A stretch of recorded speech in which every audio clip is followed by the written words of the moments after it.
Hey guys, in this video, I will show you how to add effects on Instagram. It's possible that you may want to apply Instagram effects, and it is a simple process that won't take up much time. First, access your Instagram application and click your profile on the bottom right corner. Then from there, select the plus button to enter your story panel. Next, click on the camera option.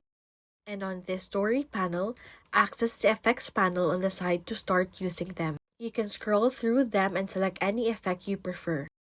At the end of the effects panel, you'll find a search button where you can look for specific effects. You can also click on the trending button to find various effects to browse.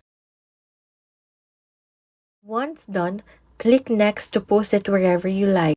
If you have any questions, leave them in the comment section below, and don't forget to hit the like button and subscribe.